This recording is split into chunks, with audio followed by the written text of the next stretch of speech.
Halo guys, salam sejahtera dan terima kasih juga masih berada di channel ini untuk menantikan info-info selanjutnya. Berita hari ini sama kongsi kepada Anda daripada berita Malaysia kini. Mahkamah batalkan saman pendakwaan salah Najib pada Thomas. Tommy Thomas berjaya dalam permohonannya untuk membatalkan saman dakwaan salah dikemukakan Najib Razak terhadap bekas peguam negara itu.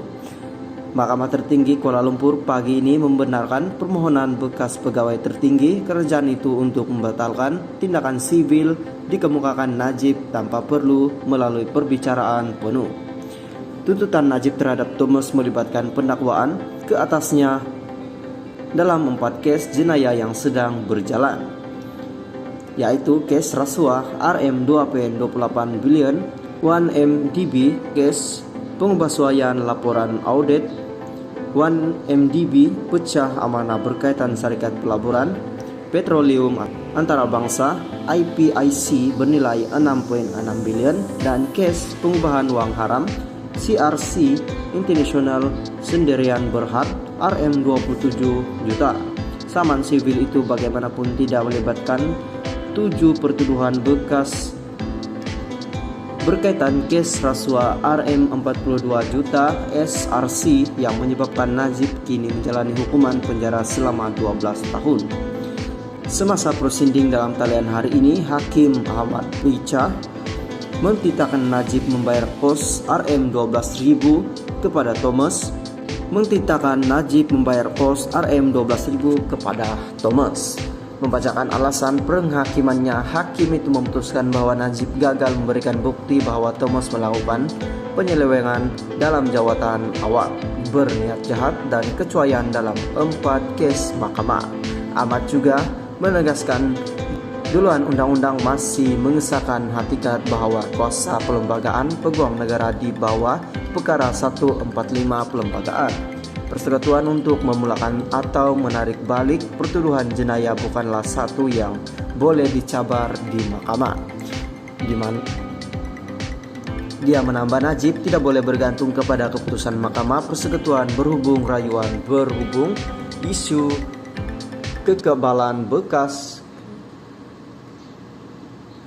Pusat Timbangan Tara Antarabangsa Asia AISC Sundara Rajo daripada pendakwaan karena keputusan itu melibatkan keadaan yang jarang berlaku dan luar biasa.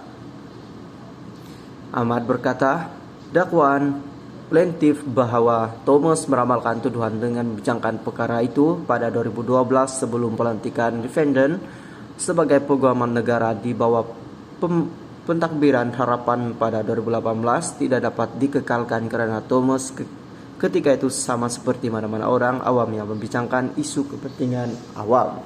Hakim berkata terdapat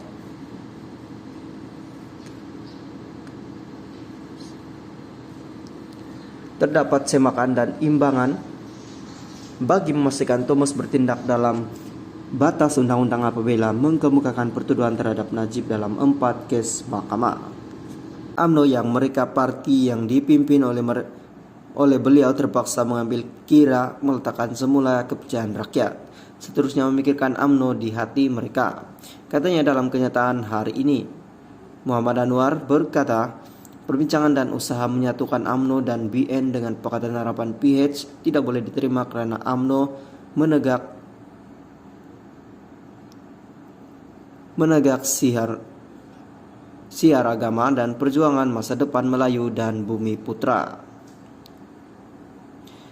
Katanya, persafahaman dengan PH yang dikuasai DAP ialah pengkhianat paling besar dan mereka yang bersekongkol dengan usaha ini tidak boleh dikompromi daripada ditolak parti.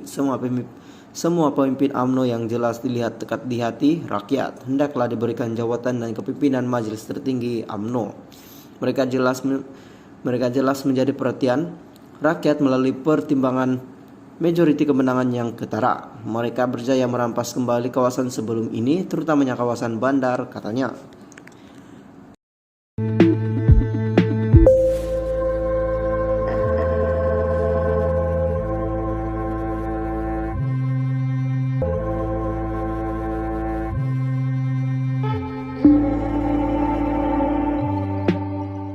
Halo guys, salam sejahtera dan terima kasih juga masih berada di channel ini untuk menantikan info-info selanjutnya.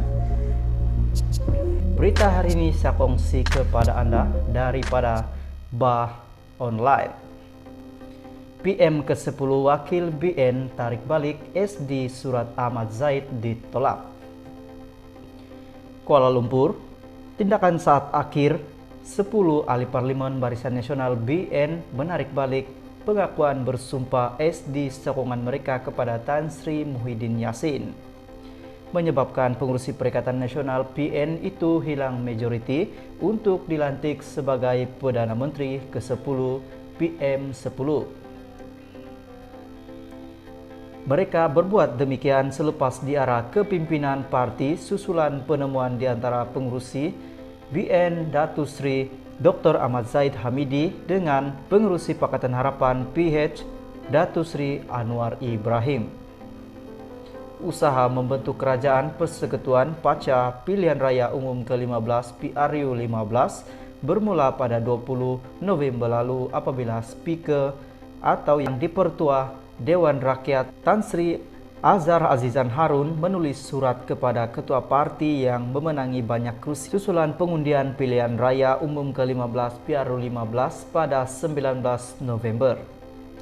Menerusi surat itu, semua ketua parti dijemput mengemukakan cadangan kepada Istana Negara untuk membentuk kerajaan gabungan dan menamakan calon masing-masing sebagai PM10 dengan tempo diberikan sehingga 2 petang pada 21 November.